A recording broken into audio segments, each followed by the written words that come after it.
Good Sunday morning, and welcome to another edition of the Sunday Rise, presented to you by the Sideline Junkies. It's the big guy KG, sitting in with none other than the boss BJ, the man that keeps the lights on, pays all the bills, take care of the guys in the truck. How you feeling this morning, brother? Hey man, doing good, man. I'm trying to get the blood pressure together to watch my bills today. So Yeah, because it's gonna be a bomb burner. It's gonna be a humdinger. I'm gonna tell you that now because that game we're gonna cover that game later on. I'm just trying to get some things set up that I didn't set up because I'm an idiot. But we're definitely going to cover that game later on. We had a good game and then a blowout yesterday. So let's start with yesterday's game. First game up was Jacksonville visiting the Kansas City Chiefs. Chiefs win that game 27-20. You kept me abreast of this game uh all game. And one thing that you said was the Jaguars kind of sort of gave this game away. They had a chance to win it, at least a chance to take control, and they didn't. absolutely. And you don't wish anybody gets hurt, but Mahomes goes down with he got his leg rolled up. I don't know if it was a bad ankle sprain, knee sprain. I'm not really sure, but he's out. And you're in Arrowhead, and this is when you have to take advantage of the situation.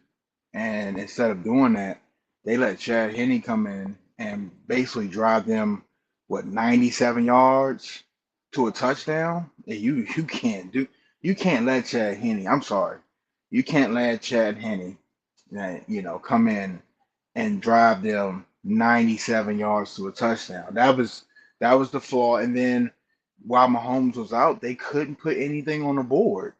That offense was just, you playing, a secondary with a bunch of rookies. I just thought that they didn't execute well at all. And they showed they can, of course last week coming back against the Chargers, but yesterday they showed their inexperience in the playoffs. Now, looking at the stat line, looking at Trevor Lawrence, 24, 39, 217, a touchdown and a pick. Not really a bad game on paper per se. Travis Etienne, 10 carries, 62 yards and a touchdown. Uh Zay Jones, 5 catches, 83 yards. Christian Kirk, 7 catches, 52 yards. Evan Ingram, 5 catches, 31 yards. Something you said about Evan Ingram yesterday, for a guy with all this upside, he seems so mediocre. And I agree with that. I agree. Absolutely, absolutely. It's just, and like I said, man, we just speak as fans, and you see this guy that could be so much more, being such much more of an impact. And it's just like I don't know if he's not putting the work in. I don't know what it is, but he's definitely not living up to what he could be. And that's just a personal opinion. You know that's just what I see. But yeah, Christian Kirk had a big drop. He had a big drop. Trevor Lawrence hit him. That should have been a turning point of the game. And you look, people drop. The Bills, Dolphins had both teams had big drops from all their receivers last week. It happens. You looking back into the sun, but it's just like those opportunities in the playoffs. Make or break you. That's true. That is true. And I thought that I thought Trevor Lawrence overthrew Kirk. And then I looked at the replay. I said, it hit him in the hands. It hit him in the hands, bro. How you didn't catch that? Hit him in the hands. If that thing touch your hands, whether it's coming 90 miles an hour or it's a floater, you got to pull that thing in, man. Hey, that's John Madden rule. If it hits you in the hands, you got to catch it. Got to catch it, man. Got Like I said, this is in that situation. You trying to take the steam out of Arrowhead and the noise, and I think that did affect them. It's like that for a reason. At Arrowhead, it's loud. It's one of the reasons why the Bills are fighting for number one, so they didn't have to go to Arrowhead this year if they made the AFC Championship and had to play those guys. But Arrowhead is a factor. That noise and you can't hear nothing, and yelling and screaming, and now it's cold. It's not Jacksonville. It's cold. It makes a world of difference. That is true. On the flip side, Patrick Mahomes was 22 of 30, 195, 2 touchdowns. Chad Henne, as mentioned before, 5 of 7, 23 yards in the touchdown. Isaiah Pacheco, 12 carries, 95 yards. Jerick McKinnon, 11 carries, 25 yards. Kadarius Toney, 1 for 14. Receiving, Travis Kelce, career high, 14 catches in the playoffs with 98 yards, 2 touchdowns. Kadarius Toney, 5 for 36. Juju Smith-Schuster, who in my opinion has been very, very quiet most of this season for the Kansas City Chiefs, and I thought he was going to be there number one, but he's not. I don't know why you even thought that. The only reason why him and Chase Claypool got the attention they got is because they were on Pittsburgh. That's the only reason. These guys are slot receivers at best. At best, these guys aren't number one receivers. They're complement receivers and Juju's more physical, and Claypool is physical too. But these guys ain't taking over the game with 12 catches, 143 touchdowns. You'll never see that stat line for that unless the defense is late and the referees make them start the game with no defense on the field. That's the only way you're gonna see that. That's not these guys. Well, let me ask you a question. We'll start with Jacksonville. Jacksonville's out of the playoffs. I've seen a true Jacksonville Jaguar fan say we're gonna come back bigger and better next year. What do you think the one piece Jacksonville's missing? And anybody listening, anybody watching, what's the one piece that Jacksonville is missing that will put them over the hump and get them deep into the playoffs? I mean, just one piece that'll probably get them to the AFC Championship game again. A dominant pass rusher. Even I forgot who was doing the broadcast. When Mahomes came back in, it was like, do you blitz him? And I'm like, yeah, I don't care. He's hobbling. He's going to get blitzed. But nobody could get to Henning or Mahomes. Can you look and see how many sacks they had as a team yesterday?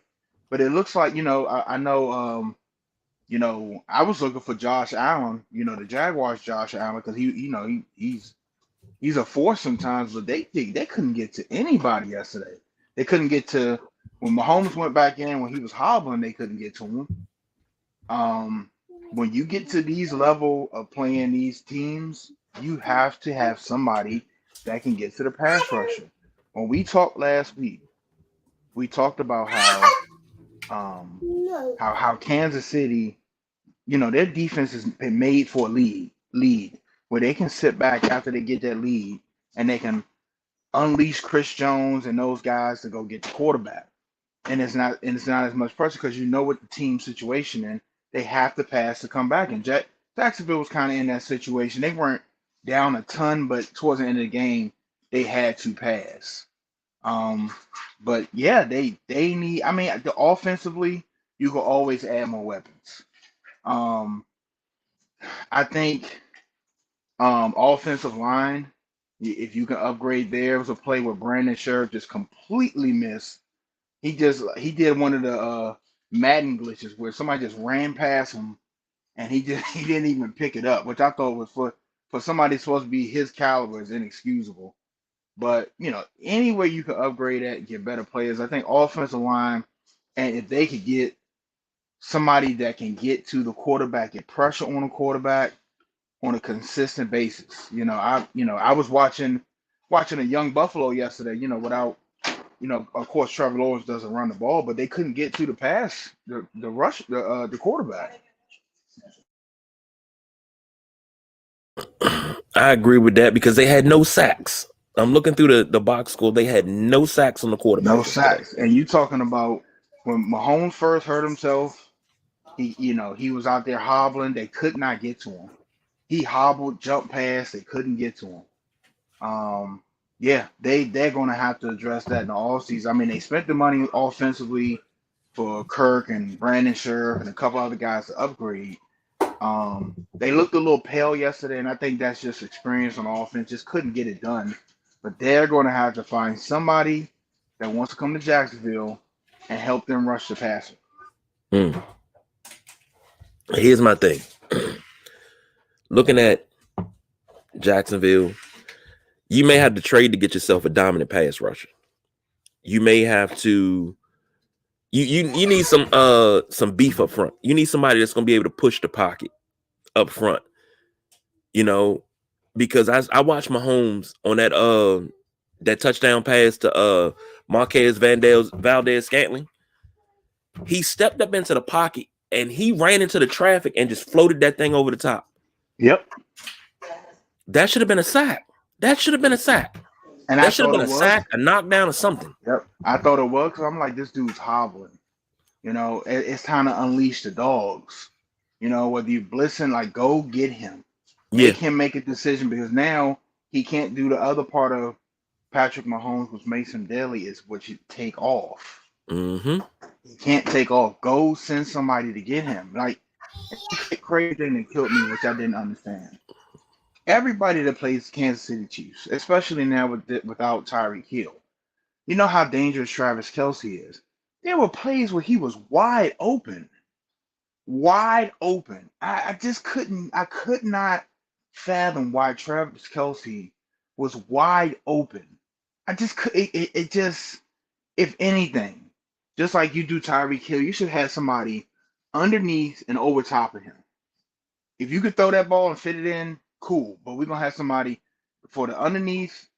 You know what I'm saying? Like, I want you when he's running his route, I want you to be facing Kelce, not the quarterback. Wherever he goes, you just stay underneath him and put your hands up and have somebody over top so he doesn't go. I mean, you have to play him like he's a deadly receiver. And for him to be wide open as many times as he was yesterday, that's a failure on the Jacksonville defensive coordinator, because it happened multiple times. It wasn't just one, like, big game plan, big play, no miscue. He was open multiple times. And Travis Kelce is a dangerous receiver. No matter how you slice it, he is a dangerous receiver. Has been for the last couple of years. I'm surprised at you. Why the hell would you leave him open? You know, he took out a pass rusher, got open. He would find a place in the zone, sit down to get open. Yep. The dude's a beast, man.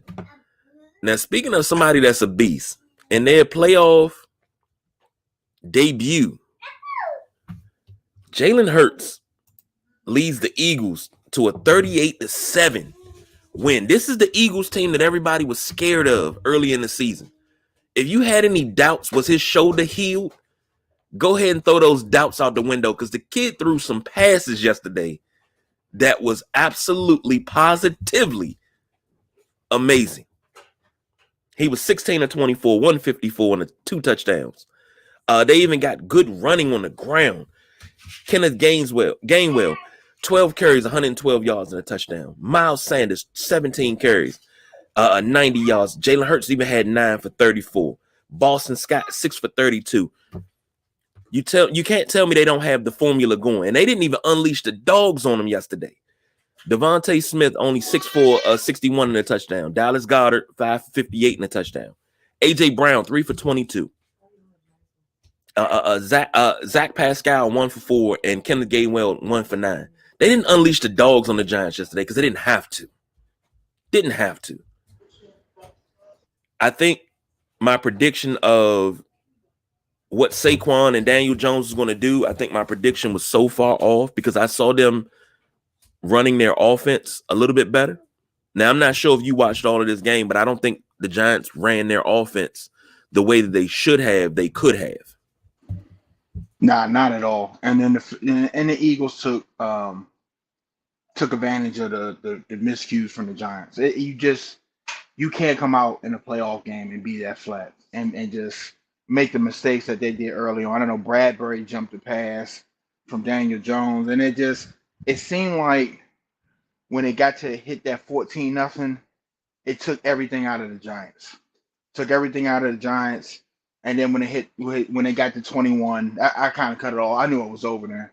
The Giants, it was just too much for them to come back on. And they showed their inexperience yesterday. This is like, look, every team goes through this. The Chiefs went through it.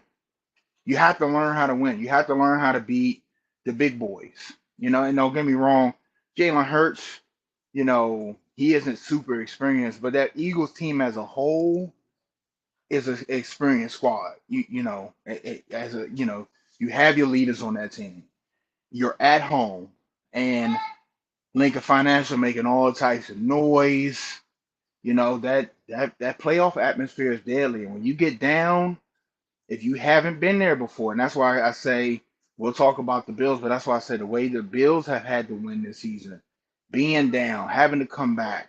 When you haven't done that all season, when you cruise into these leagues like Minnesota, or you winning by a score, the skin of your teeth, but you're not having to fight that 2 touchdown deficit to come back. You haven't experienced that. When it hits you in the playoffs, it's like getting hit by a brick. By the time you wake up, game over. And that's what happened to the Giants yesterday. They got hit in the head with a brick, and they were concussed and laying on the ground, trying to figure out where they were, sucking their thumb, calling for their mom. And when they woke up, the game was over. that's it. Just they got ran over by a freight train yesterday. And what's crazy is Daniel Jones didn't have a total meltdown in his playoff debut. 15 of 27, 135 and a pick. Saquon 9 carries, 61 yards. I don't think Saquon got the ball enough, but they were behind. Daniel Jones only 6 carries, 24 yards. That shows you that they did not execute their offense. And even being down 14-0, I think they still should have executed their offense and ran the ball, not ate up clock, but you're more effective when you do what you know how to do. And those read options and quarterback keepers are what it does. What does it? And I think that for the way the Giants were running their offense last week against the Vikings, for them to have won, Daniel Jones would need to have accounted for probably at least 250 yards of their offense with him running and him passing. At the minimum, that's what it took for the Giants to be in that game. And they made the mistakes early. The Eagles capitalized on it, and then that was where it ended at. They just couldn't. They're not built to right now to come back like that. They don't have the receivers. They made the receivers stepped up last week, but they don't have the firepower on offense yet. And that's just something they're going to have to address in the all season. Can we get a big play, big game break open to take the top off the defense receiver? Just imagine if that team has Tyreek Hill. You think to yourself, shoot, all Tyreek Hill got to do is get a slant, and they back in this game. They don't have that guy. And what's crazy, you talk about a big play guy, and we talked about Isaiah Hodgins. We talked about him Thursday night. 1 catch, 3 yards. Richie James, 7 catches, 51 yards. Saquon Barkley, 2 catches, 21 yards. Nobody had multiple catches outside of Richie James and Saquon Barkley. Everybody else had 1. They took away everything. Darius Slayton, I swear, I look at Darius Slayton and I swear that he should be way better on the stat sheet than in every game than what he is. I expect him to get 7 to 10 catches a game.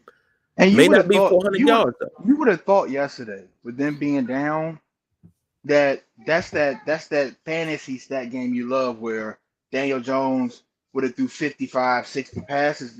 You would have thought Hodgins and these guys would have had 7, 8 catches by default because they had to throw. But like I said, when you hit that wall, that playoff wall, and you get smacked in the face and shell shocked, you saw 2 teams yesterday, different circumstances. I think Jacksonville they had their chance. They played okay. They didn't play well at all, offensively or defensively. And for Jacksonville, you go in there and be like, look, we have some of the pieces. We might need to add a piece here or there. But yesterday, the Giants' defense got dominated, and their offense just like the Philadelphia defense was like, no, you're not going to do anything.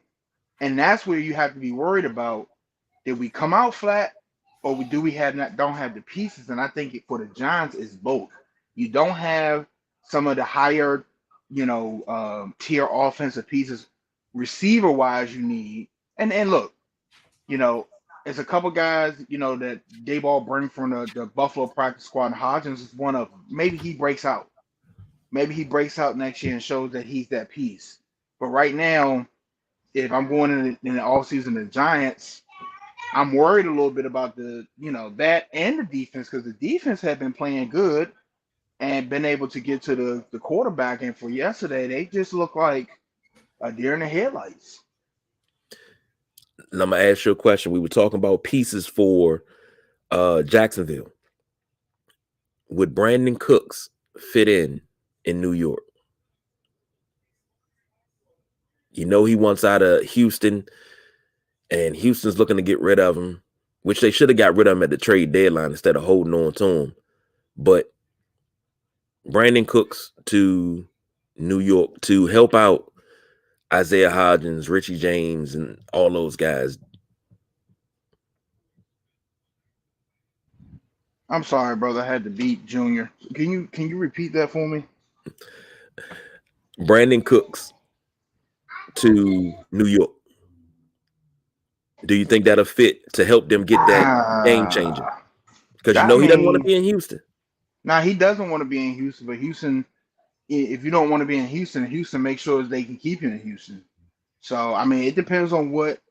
It depends, man, because you're in a situation now where, you lost a guy, you traded him, which Kadarius Toney. You had a over the top speed guy. I forgot who their receiver was they brought over. The Giants did, but I don't know, man. I don't know if it's Brandon Cooks is the answer, or you can look. Sometimes running to get other people's players isn't what it is. Draft, do your homework, draft, build on what you got, and like I said, maybe some of the guys you have on the roster now at receiver, maybe they take that next step next year. Maybe Isaiah Hodgins is ready to show he could be a number one receiver. But this is a team that has now. This is what we fail to realize, and I said something's missing. Kenny Golladay, Sterling Shepard. These are two players that's not in any box score in the last couple of weeks. If I'm not mistaken, I think they're injured. But let me see, 20. Yeah, Sterling Shepard's injured. He tore his ACL. So he's on injured reserve. He'll be back next year, hopefully. Kenny Golladay. What has Golladay done this season? What has Golladay done? I don't think he's done too much of anything. Drops. Missed 4 games due to injury. Through week 13, only had 4 catches for 51 yards and had fallen out of favor for Isaiah Hodgins and Marcus Johnson. And he just signed a contract for 4 years, $72 million. They can't. I mean, they could probably trade him, but they can't cut him. That cap hit's going to be fucking terrible. Hey, man, they'll find something to do with him. I mean, once you fall out of favor and you're in the doghouse, we don't follow the Giants news media and stuff because probably listen to the radio and stuff. You probably know why we could probably search and find out why he fell out of favor. But I know they had a stat. That's who it was. Kenny Golladay I was thinking of. They had a stat teasing saying he needed 76 catches to make his roster, his bonus on his roster. Yeah. I was like, and I read it. I was like, oh, he has 76 catches? No. And it came up again. I was like, oh, no, they're teasing him. He needs 76 catches this game to get his bonus. Okay. So he's been super unproductive. Now, here's the thing. You might not even have to get Brandon Cooks. All right, Sterling Shepard comes back. He's healthy. Kenny Golladay gets his head on straight. Then that means you'll have Marcus Johnson, Kenny Golladay, Isaiah Hodgins, Sterling Shepard, and Richie James. And now, did I say Marcus Johnson? You'll have six Yeah. receivers you can rotate in and out. But if Kenny Golladay, players have off seasons. You don't know what's going on with him mentally. You don't know what's going on off the field. So we have to look at it like that. He may have fallen out of favor, but you don't know what's going on off the field. You don't know what's going on in his personal life. And I'm not taking up for him, not making excuses, but mental health is real. Absolutely, it is. Absolutely. You got to start looking at it like that. It's got to be something. And maybe he needed some time away. He comes back this offseason, shows up to all the workouts, and he gets his confidence back. And all of a sudden, he has a 100-catch season next year. And the Giants get to the NFC Championship game. See, that's the steps. You go from not being in the playoffs to making the playoffs, maybe getting the upset win and getting to the division when you wasn't even supposed to get past wild card round. You tell me anybody that had the Giants outside of you and the Midnight Rider had the Giants beating Minnesota last week. Nobody was saying that. Everybody was saying Kurt Thuggins this and Kurt Thuggins that. The Giants made it to the divisional round where they weren't supposed to be. Next year, the Giants might revamp, come back. They might make it to the NFC Championship game and lose. The year after that, they might make it all the way to the Super Bowl and lose. And it might be 2 years after that, they might be in the Super Bowl and they're the number one team in the league, and they're knocking people off. They're knocking blocks off. We got blue ball wrecking crew all over again. Don't know. But sometimes the catalyst for a great season starts with a playoff loss. I've seen it happen. You're absolutely right, man. It's all about taking steps. And you get some teams that, they go from, building and having the right pieces and making that run, like Tampa Bay did when they got Tom Brady. But, that's Tom Brady.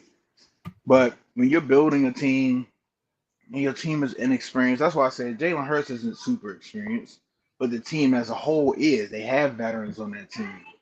But when you have a young team and you're trying to teach them how to win, and then you have when you're playing the best of the best, because now it's not you don't have the Cleveland Browns on the schedule, easy win. When you get to the cream of the crop, when you get to the division, when you get to the NFC Championship, AFC Championship game, this is a mistake cost you the game, not a mistake and you can fight back, or you'll play in week 14 and get them again.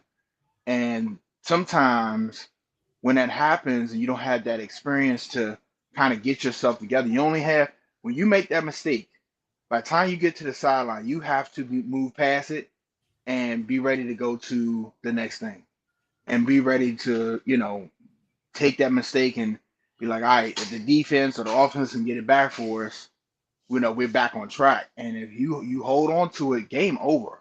Mm-hmm. It's that quick.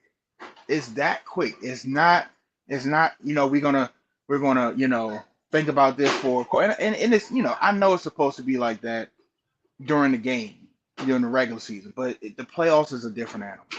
You saw yesterday, those two quick, the mistakes by the Giants cost them the game. They were out of the game in the first quarter. That was it. The Eagles threw the haymaker, that that haymaker is a 50-50. You land it, your opponent's gone out. You miss it, and all of a sudden you're reeling, and you got some counter punches that you weren't expecting. They landed the haymaker, and they just took off. And that's what the playoffs are about. NBA, NFL, NHL, different animal. Tis true. And we talk about opponents. Now, the Chiefs are sitting in Kansas City right now, waiting on the winner of today's game at 3:00. The Bengals versus the Bills in Buffalo. The line for this game, which is brought to you by FanDuel, which all our lines come through FanDuel. Hopefully one day they'll look at our tweets and start sponsoring us just a little bit, $5 here, $5 there, a couple free bets, couple parlays, we don't ask for much. But the line is Buffalo's a 5.5 point favorite. Over under is 48.5. I'm gonna throw this one to you because this is your team, and this is where you make your bread and butter, because you watch this team you know what's possible. So, boss, take it away. If the Buffalo Bills play like they did last week, um, then the Cincinnati Bengals will be going to Kansas City. I don't know. I'm just trying to think of how I want to say it. They've been making a lot of mistakes on offense. They've been a little sloppy. Second half, I want to say the Green Bay game was a turning point where this offense just got a little sloppy, a little careless. Um, but from here on out, and Sean McDermott told them that when they got into the locker room after the game last week, can't play like that no more. So, and I said to myself, the only team that can beat the Buffalo Bills are the Buffalo Bills. You know, um, I expect this to be a close game. Cincinnati, those three receivers can start on any team. 1, 2, and 3. With Coach Jamar Chase, T. Higgins, Tyler Boyd. Tyler Boyd, T. Higgins could be a number one on anybody else's team. So you got three number one receivers out there. So luckily for the Bills, they got Tre'Davious White back, some weeks ago. I think he's probably finally in game shape. You had Kyer Elam make a big play. They're as healthy as they can be right now, minus Micah Hyde. I'm thinking that if the Bills do win today, I think Micah Hyde will be back next week for Kansas City in a limited role. But this team, I think the home field advantage, I think that's what's going to help them play. If this was going to Cincinnati, I think Cincinnati would be the favorites. I think this is going to be a close game. If you're a Buffalo Bills fan and you watched the Ravens Bengals playoff game last week, you're kind of happy because they struggled with the Ravens.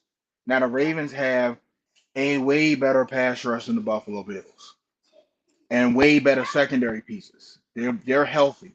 So you watch that, you watch what the Ravens did offensively. You're happy with that because Buffalo's superior to Baltimore offensively. Better quarterback, even with Lamar in there, better quarterback, better receivers, offensive line. I will give the Buffalo Bills offensive line last week. They played a hell of a game. But I think this is going to be a close game. I think this is going to come down to a Tyler Bass field goal. I don't think either team is going to be able to stop each other. I really don't. I really, and I hate to say that with the Buffalo defense, they just don't have a pass rush. And I think saying that, the Bengals are missing two starters. I think that might be the only thing that helps Buffalo get to Joe Burrow. If they blitz, some of the guys that's there, Russo got to have a big game. Ed Oliver got to have a big game. It's big game from here on out. Your players that Russo, Ed Oliver, Tremaine Edmonds, Matt Milano, Tre'Davious White, Jordan Poyer, Josh Allen got to account for 300 yards of offense. It just is what it is at this point. It is Superman at this point. And the same goes for Cincinnati. Joe Burrow got to put 300 yards up, 250, 300 yards up. Jamar Chase, 7 or better catches. It's time for the big dogs to shine. That's what this is right now. And you go in Buffalo. I don't know what the temperature is going to be today. I'm pretty sure it's going to be cold. But I'm gonna take Buffalo. I think Cincinnati covers that number because I think it's gonna be a field goal. I really do. I think it's gonna be a field goal that wins this game. It's gonna be like that 24-27, 34-31 type game. And I'll take the Bills today. Well, let me throw this out there to you.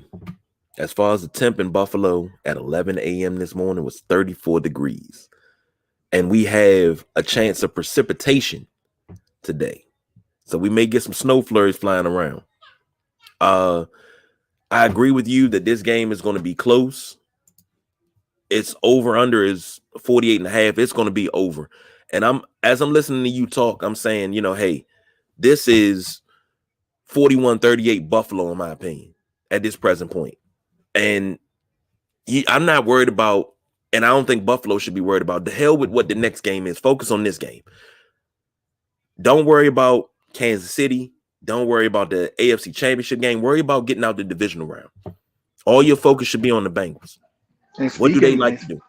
and speaking of that, you got to worry about the quote unquote Billington board material because with the scenarios, if Buffalo wins, the neutral site is Mercedes-Benz Superdome in Atlanta, and they've already told both teams to start selling tickets. And I understand why, because you have to do that. It just in case. But for the Bengals, that's you could take that as disrespect, and that's Mm-hmm. something the Bills have to worry about too coming into this game. And then the other factor is too, the last time these teams met, DeMar Hamlin had a cardiac arrest on the field and had to be revived. And I wonder if he comes out today to kind of show both teams love, and have that moment. I think this will be the perfect setting if he's healthy enough just to come back and be like, hey, last time I saw y'all, I had to be revived, taken off the field in the ambulance. I just wanted to come show both of y'all love, not just the Bills, but the Bengals too, because they were a big part of that, and show both of them love. Even if he doesn't have to come out to the field, just come to the locker room. Come to the locker room, give T. Higgins a hug, dap up all those guys in the Cincinnati locker room. He's already come to the Buffalo locker room, a couple weeks ago. So that would be something. That'd be another factor too. But you got to be careful of that bulletin board material. And I know Sean McDermott has talked to his guys about that too. You know what's crazy is absolutely crazy. I think Cincinnati would go crazy in a good way just to see him. Just because they say he's been at the facility every day. Every day he's been out the hospital. He's been at the facility. Not doing anything, but he's just been at the facility. They don't want him in meetings or anything like that. And I'm like, damn, that's that. I mean, when you love something and it's almost, everything's almost taken away, you gonna be like, yeah, I'm going up to the facility today, And I think Cincinnati would love that, really and truly.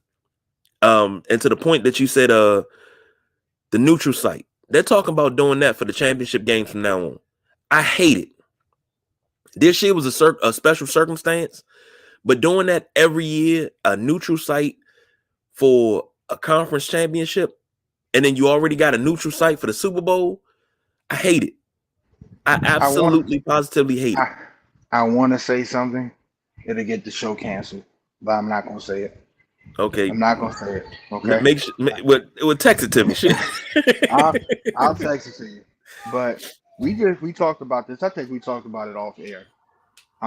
The fact that the Super Bowl has to be played in nice weather and a dome, that's not football. Mm-hmm. That's not football. If your city can handle the dynamics of hosting a Super Bowl, because that's what it's about. Do you have the infrastructure? Do you have the hotels? Do you have the can you handle this influx of people? And certain cities cannot. And I think Buffalo is one of those cities that even if you wanted a Super Bowl at Highmark Stadium, you can't handle that influx of people. You don't have the infrastructure. Now, Kansas City, probably. Would you like to see a Super Bowl at Arrowhead? That would be crazy. Would you like to see a Super Bowl, even though they don't deserve it, in the nation's capital? The crazy thing is the nation's capitals have the infrastructure. The stadium's garbage. That's a whole nother show. That's a whole nother show. But for somebody to suggest that these NFC and AFC championship games, you'll never. Can you imagine Buffalo? Let's say they had the number one seed, and the damn championship game is in Detroit because they can't have it at home. That's the whole point. That's the whole point of coming to Arrowhead, going to Highmark Stadium, having to go through Cincinnati, having to come through Baltimore, having to go through SoFi Stadium, even though 90% of people there are not watching the game, they're doing everything else, having to go through these stadiums, having to, Miami got a team that, when they're healthy, they could, have a AFC championship game go through Hard Rock, and you did Jacksonville, having to go through an AFC championship game there, Lambeau Field. Like, you take all that away for no snow. So what's the temperature in the dome? 68 degrees, 70 degrees, perfect. 70 degrees, yeah. Yeah, perfect. Nobody will. No, that's not football. That's not football. at all. You, That's not football. I think about it, and let's think about past championship games, past AFC, NFC championship games. We can go all the way back. If they had it at neutral sites back in the day, that means we would have never got the seat cushion game, which is one of the most famous games in Redskin history. We would have never got the seat cushion game in against the Falcons, and we would have never got the that championship game out in San Francisco in the rain, where it had rain and the field was really, really muddy. We would have never got that. We would have never got the Ice Bowl. We would have never got the what was that? The game in Three Rivers where the field froze over. We would have never got any of that if you would have had them at neutral sites where the weather is perfect. And I agree with you. I've said that about Super Bowls for years. Having Super Bowls in areas that, you know, in domes and everything, I get that. You know, you want it pretty. Whoever get the new stadium, you know, you want to go and you putting money into the city because they paid for the stadium. I get that. But everybody does not get that. You did it at MetLife Stadium. And people complain, oh, it's too cold. We're gonna have to move the Super Bowl because it's gonna snow. No, you play the Super Bowl in snow. What are you talking about? I don't get it, man. But this ain't the Pro Bowl. If you want a vacation, move the Pro Bowl back to the week after the Super Bowl. That's what you do. But they stopped doing that because they moved the Super Bowl back so far because the season starts later. Now, see, this is where the Mandela effect comes in because people don't remember this. The Super Bowl used to be the last Sunday of January. It was either the last Sunday or the next to last Sunday. And then you had 2 weeks. You had the Pro Bowl the first week of February, the first weekend of February. Then after that, you had NBA All-Star Weekend, which is the second week of February.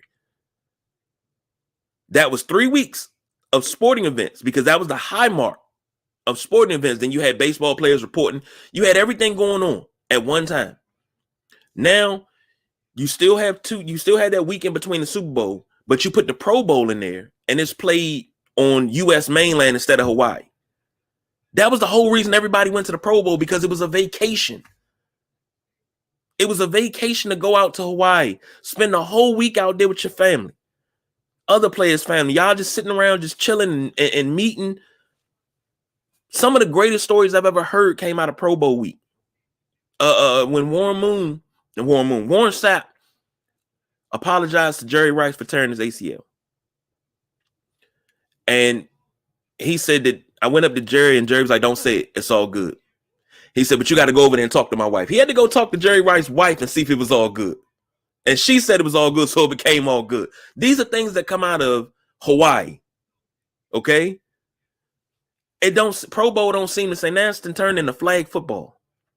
I mean, it was already two-hand touch to a certain degree, but now it's a farce. We don't even need that anymore. It's all bad, man. It's the way the NFL is going. It's really becoming a soft league on so many levels. You don't want to play in this type of weather. You don't want to play in that type of weather. You want to play here. You want to do this. You're taking away the home field advantage in the playoffs. We got to stop this. We got to, because you're going to lose fans. But moving on. Cowboys versus Niners out in California. Cowboys are 3.5 point underdogs. Over under is 46.5. Boss, I don't know. I don't want to say the Cowboys don't have a chance. But if San Francisco hits on all cylinders like they have been for the last 7 weeks, the Cowboys dead in the water. Yeah, I kind of agree with that. The Cowboys are in a position, you know, they have to play a perfect game. They have to play a perfect game, and you know, they have to hit first. They have to hit first and kind of get San Francisco playing from behind. And you know, the crazy thing is, even if you do that, San Fran has weapons everywhere. You know, and if you get Brock Purdy playing like he's been playing, then that unit moves up and down the field with no problem. But just like anything else, it's like I keep saying about Dallas, Micah Parsons has to be so disruptive that they have to pay attention to him. I mean, they got to do it anyway, but if he gets to the point where they got to double team him, that's going to free up other guys, and you got to get to Brock Purdy. And this is the formula for any team. You got to get to the quarterback, and they have somebody in Micah Parsons that can get to the quarterback on a consistent basis. And it might not be sacks, it might be pressure. Make that mistake. But the Cowboys, if they want a chance at this game, they got to be firing on all cylinders today. Well, it's kind of hard for the Cowboys to fire all cylinders because I said it last week. They played pretty good game against the Buccaneers. Only bad part, Maher missed 5 extra points. Or was it 4? 4 or 5, whatever. And I was looked at as a madman, as always, because I said that Dak Prescott yelling because he missed 5 and you yelling to go for 2. Poor leadership. They showed a mic'd up clip of CeeDee Lamb telling Maher, we still behind you. Don't worry about it. Don't worry about it. You'll get a next one. We still behind you. That's leadership right there. It is. It definitely is. Look, don't get me wrong. You have every right to be frustrated with if Dak throws an interception, you worked on the defense to get that ball back. Dak throws an interception, gets it right back, and y'all back on the field. We're human beings. You have every right to be upset and mad, but to vocalize that when you've dropped the ball so many times, it was kind of it's kind of head scratching to see. And then to see the CeeDee Lamb clip, like you just said, was good. It was like, hey, that's not costing us right now. When I said when he missed the third one, I said it's mental now. It's mental now, and luckily it didn't cost him the game. And I know that when he come out today, if they need him to kick a field goal, that first field goal, if he can make it and just get that monkey off his back, just to start the game. Because even though I think he made one, even though all eyes are going to be on him when he hits the field, if they have to kick a field goal, extra point, whatever. So just to kind of get that, all right, move on, talk about something else. I think that'd be big for him. I'm going to take the Cowboys losing this one, 24-20. I think it's going to be 31-20, 31-21.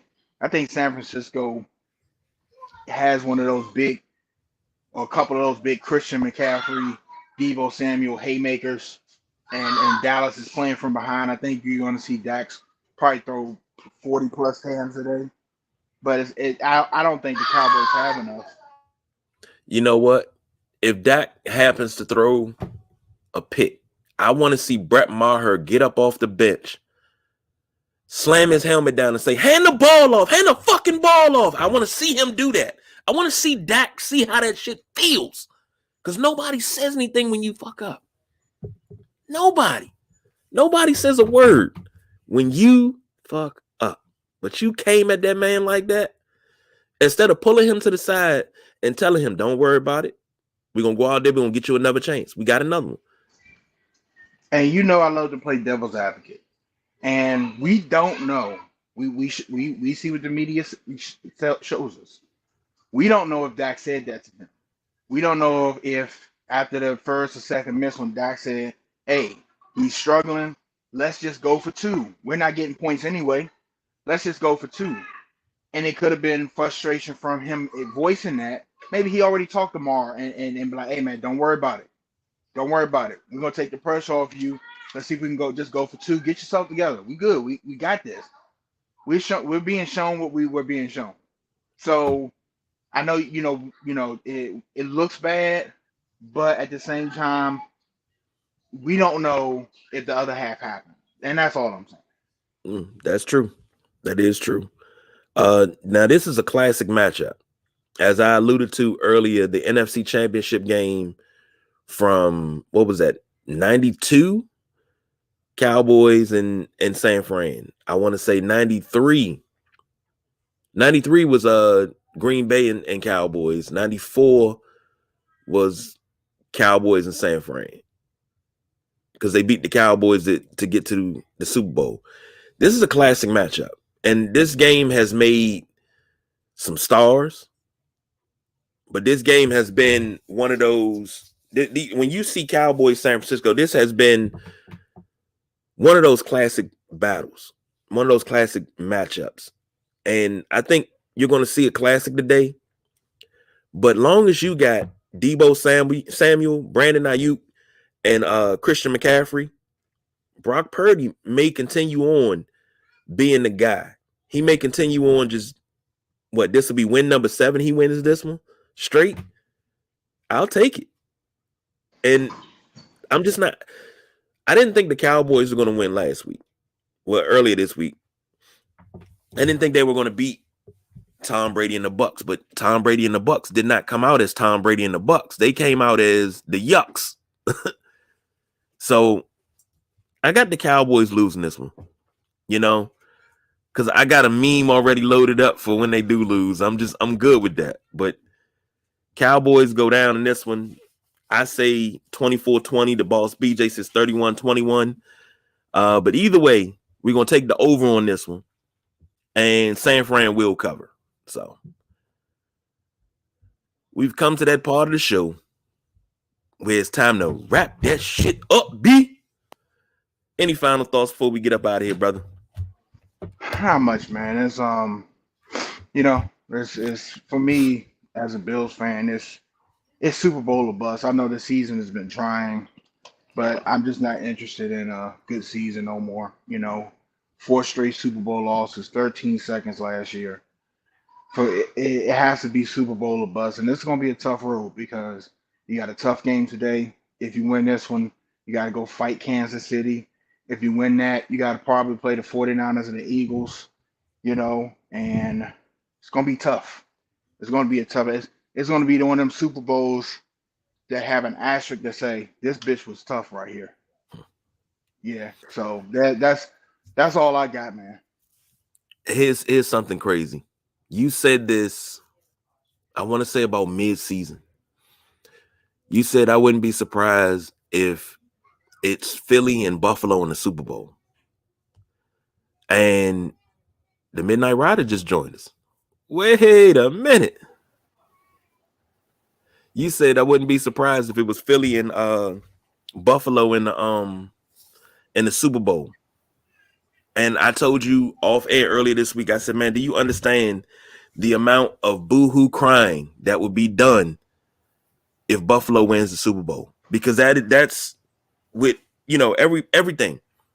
With every now second largest comeback in the playoffs ever, there's the 4 Super Bowl losses. There's the Music City Miracle, 13 seconds. There's all of that. But that Super Bowl win would erase all of that. But why was I worried about Buffalo? And this is the half glass empty guy. Why was I worried about the Buffalo Philly Super Bowl? Worried about losing to all NFC East teams in the Super Buffalo Bowl. would complete the cycle, and I think that would be the first time ever a team has lost to all the division opponents. Yeah. Midnight Rider, we thought you'd be at brunch about now, drinking bottomless mimosas, man. How you feeling? Good, man. We had a quick turnaround to come back. I just wanted to hop in on this Dallas game real quick. I know y'all covered the first game, Cincinnati Buffalo. I think Cincinnati goes in and steals one in Buffalo. I don't mean to break any hearts or frustrate any people in the room, but Cincinnati looked like they just had something going special that night, that Monday night game. So if they could get that same energy, I think they give Buffalo problems. And Buffalo's had that 1 or 2 turnovers lately to struggle in these games. Beyond that, Dallas, San Fran. I think I'm going San Fran. I think Purdy's going to struggle a little bit, but I think Dak struggles as well. And the defenses pick up in this ball game, and it's going to be tight. I don't have my numbers in front of me, but it's going to be a good game. Mute. Damn it. Mute button wins again this week. Dallas is 3.5 point underdog. Over under is 48.5. So we took the over in that. We took the over all the way. Yeah, I take the over in that as well. And then I would take San Fran in the points. So I think it's going to be one of those weird 4-point wins where Dallas will have to drive to get a touchdown. And then that somehow either makes a play and messes it up. So we get a week of is Dak Prescott elite? Dak is the Black Kirk Cousins. We get that storyline. Well, a year ago, what was it? It was a year ago today. They had no timeouts and they called the QB draw. Right. Yep. See, now my thing is, I don't give a damn what the coach said. I don't give a damn what you're thinking. You got to have clock management. You got to have that internal clock in your head to know what down is, what you need to do. You scramble sideline to sideline until you can let that thing fly. Somebody got to get open. Dak does not handle himself very, very well in big situations like this. So if it comes down to a final drive and they need a touchdown, Dak Prescott throws an interception in the end zone. It's just who he is. I'm talking about CeeDee Lamb standing there wide open. He waits. Instead of throwing him open, he tries to throw a dart, picked off. Game over. 2 kneel downs, we out of here. Bye-bye, Dallas. And I'm trying to break hearts with Dallas. You better hope. Because your inbox before you better hope Dallas don't go in there today. And later on going to the NFC Championship game. But see, here's my thing. And I say it all the time. Dallas can win a wild card game easily. Easily. The games that they should win, they should win them. The games that they shouldn't win, they can't win. It's like it's always some sort of excuse why they can't win. But if Dallas comes in and they shock San Fran, I'll be surprised. I will be. If Dallas goes into the NFC Championship game and makes it to the Super Bowl, I'll be surprised. Will they win the Super Bowl? Nah. They're not. So I just want to. Do you want? Because I just want to prepare. I like to prepare. Do you want me to go kill a crow now? Or do you want me to wait till later and then so you can have it fresh? I just want to pay. So if the Cowboys are sitting in the NFC Championship game, I just want to make sure you have what you need. Fresh crow, or do you want the crow to be like a day or two old?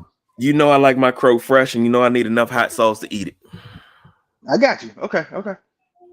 And this is one thing. I don't have a problem eating crow, but I've said it time and time again. When a couple of years ago, when the Cowboys were 3-0, and they played 3 doormat teams. It was Washington, the Giants, and somebody else. It was 3 doormat teams, and they beat them handily. You're supposed to win those games. Oh, we them boys. We going to the ship. This our year. I'm like, y'all been saying that for almost the last 25 years. Stop it. You haven't arrived yet. Whenever I say that, what happens? Dallas falls off. I said it this season. Dallas, you haven't arrived yet.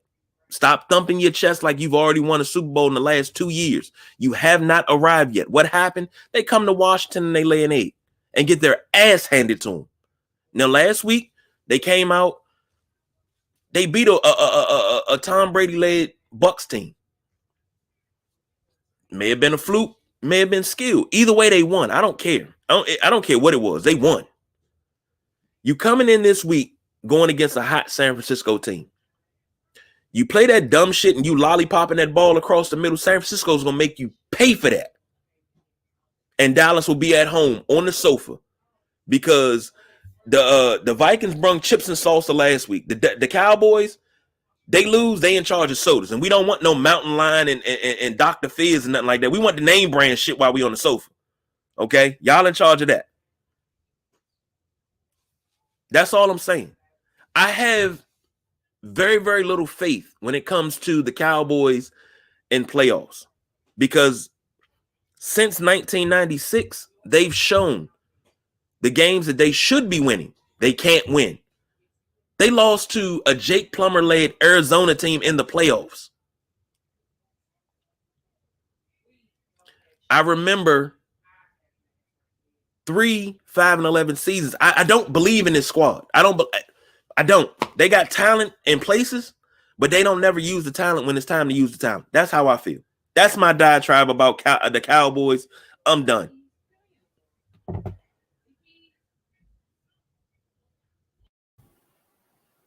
Okay. This is gonna be fun. Yeah, it's gonna be real fun because there's too many people I know that's on both sides of the fence in these 4 games. So actually, I don't know a Cincinnati fan. That's the only one I don't know. But yeah, this is gonna be fun today. And Midnight Rider, I agree with what you said, because is the trend Buffalo had, and it's worrisome as a Bills fan. They have shot themselves in the foot. You don't have no toes left. They've done it every game.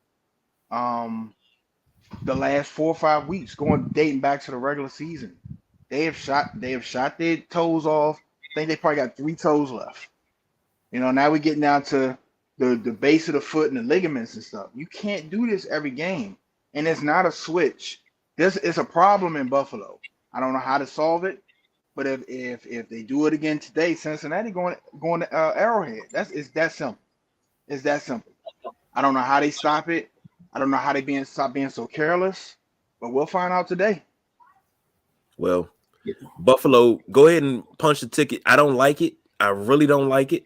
And if it came down to it and I had to choose, I'd rather Kansas City come to Buffalo next week. You mean Atlanta?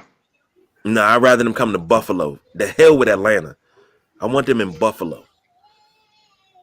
Buffalo, I don't like it. I don't like it. Well, it's just a scenario for this year, so not so fast, my friend. They are talking. The talks have started beginning of this being the thing for the championship games. Yeah, KP was saying it earlier. Yeah, hated it. I think we said that like 2 shows ago. We were talking about that. Yeah. Here's the problem. You're taking away from the fan bases that have earned. Team has earned the right to play at home. What's the saying when you're the number 1 seed? The road to the Super Bowl goes through said city. It can't go through my city if I get to the championship game and I got to travel to the Midwest. I got to travel to the South. I got to travel all the way out west for a championship game. You can't say that the road to the Super Bowl comes through Buffalo. You can't say the road to the Super Bowl comes through Washington, which I hope it will one day. You can't say that if you're making me move. You're taking away the whole dynamic. Not only that, you're cheating my fan base. For those that can't make it to the Super Bowl, can't afford it. The NFC, AFC championship games are your last game of the season. And especially if you're a season ticket holder, you're taking another ticket away from me. I don't like it. I don't like it at all. Well, that ticket, though, is a separate ticket because that's part of the playoff package, not part of your normal season ticket package. And then what was the first point you were talking about? Going through the city, the Super Bowl has to go through the city. So here's my theory on this. I think we're at a point now where the world is so transient that you will find fans of teams everywhere. So I think that's part of the thought process. Like, it's no longer that you were born in DC, you root for Washington. Those days are dead and gone. I don't know why people still try to portray that whole scenario. It's just not happening. Fans are going to be fans from wherever because you have so much more access now than you ever had to teams before.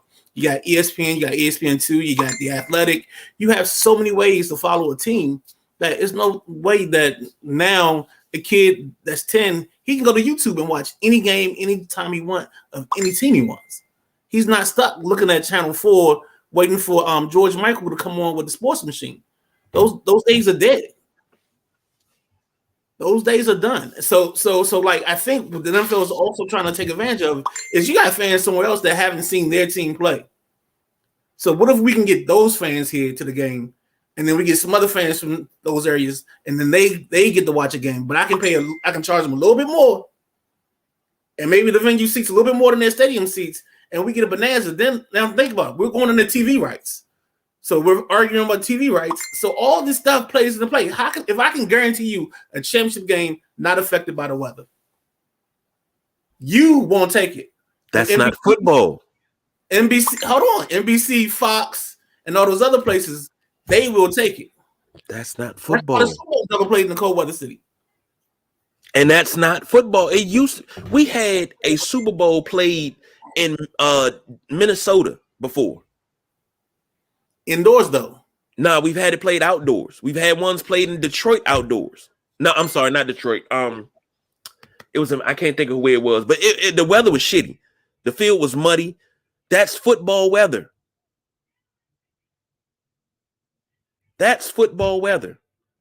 When we had the Super Bowl up in MetLife, that's football weather. We had a blizzard coming in on that Monday. That's football weather. We can't keep doing that. We can't keep shitting on the game. You can't just a comment. If you don't want to play in the cold, in the heat, in the rain, don't play football. Go inside and play basketball. Go play ice hockey. Hell, go play baseball where they have rain delays. Go play something else. Football is not for you. That's a gladiator sport. Anytime, anywhere. Only thing that ever can postpone a football game is lightning. That's it. That's it. Just my opinion. But we got to roll on about here, fellas.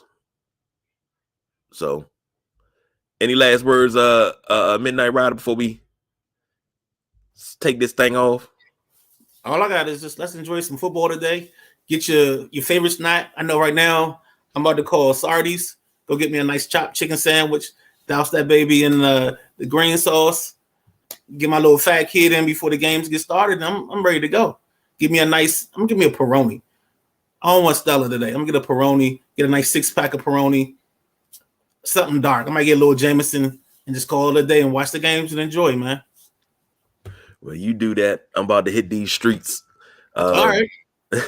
I'll be back in time for the night, at least the night's game, but I'll be back in time. But for the boss, BJ, that's the Midnight Ride. I'm the big guy, KG. You know the motto. We don't do no overtime. We are out of here.